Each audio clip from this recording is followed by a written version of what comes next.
ஆதியாகமம் 9ஆம் அதிகாரம். பின்பு தேவன் நோவாவையும் அவன் குமாரரையும் ஆசீர்வதித்து, நீங்கள் பலுகிப் பெருகி பூமியை நிரப்புங்கள். உங்களைப் பற்றிய பயமும் அச்சமும் பூமியிலுள்ள சகல மிருகங்களுக்கும் ஆகாயத்திலுள்ள சகல பறவைகளுக்கும் உண்டாயிருக்கும். பூமியிலே நடமாடுகிற யாவும் சமுத்திரத்தின் மச்சங்கள் யாவும் உங்களுக்கு கையளிக்கப்பட்டன. நடமாடுகிற ஜீவஜந்துக்கள் யாவும் உங்களுக்கு ஆகாரமாயிருப்பதாக. பசும் பொன்னுகளை உங்களுக்கு தந்தது போல அவைகள் எல்லாவற்றையும் உங்களுக்கு தந்தேன். மாம்சத்தை அதன் உயிராகிய இரத்தத்தோடே புசிக்க வேண்டாம். உங்களுக்கு உயிராயிருக்கிற உங்கள் இரத்தத்திற்காக பழி வாங்குவேன்.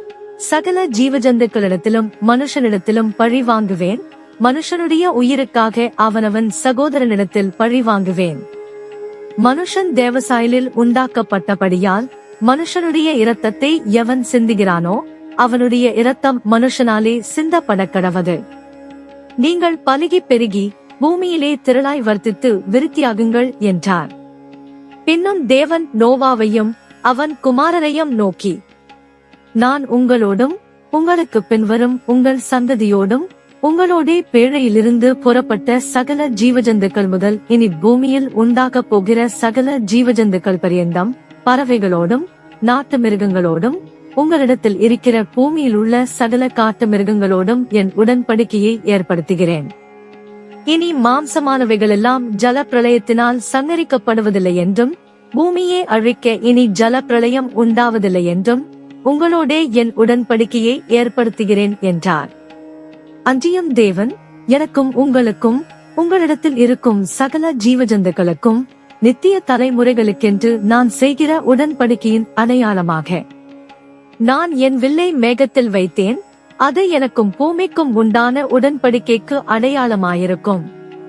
நான் பூமிக்கு மேலாய் மேகத்தை வருவிக்கும் போது அந்த வில் மேகத்தில் தோன்றும். அப்பொழுது எல்லா மாம்ச ஜீவன்களையும் அழிக்க இனி ஜலமானது பிரளயமாய் பெருகாதபடிக்கு எனக்கும் உங்களுக்கும் மாம்சமான சகல ஜீவஜந்துக்களுக்கும் உண்டான என் உடன்படிக்கையை நினைவு கூறுவேன். அந்த வில் மேகத்தில் தோன்றும் போது தேவனுக்கும் பூமியின் மேலுள்ள சகலவித மாம்ச ஜீவன்களுக்கும் உண்டான நித்திய உடன்படிக்கையை நான் நினைவு கூறும்படிக்கு அதை நோக்கி பார்ப்பேன். இது எனக்கும் பூமியின் மேலுள்ள மாம்சமான யாவுக்கும் நான் ஏற்படுத்தின உடன்படிக்கையின் அடையாளம் என்று நோவாவோடே சொன்னார். பேழையிலிருந்து புறப்பட்ட நோவாவின் குமாரர் சேம், காம், யாப்பேத் என்பவர்களே. காம் கானானுக்கு தகப்பன். இம்மூவரும் நோவாவின் குமாரர். இவர்களாலே பூமி எங்கும் ஜனங்கள் பரம்பினார்கள். நோவா பயிரிடுகிறவனாகி திராட்சத் தோட்டத்தை நாட்டினான். அவன் திராட்சரசத்தை குடித்து வெறி கொண்டு தன் கூடாரத்தில் வஸ்திரம் விலகி படுத்திருந்தான்.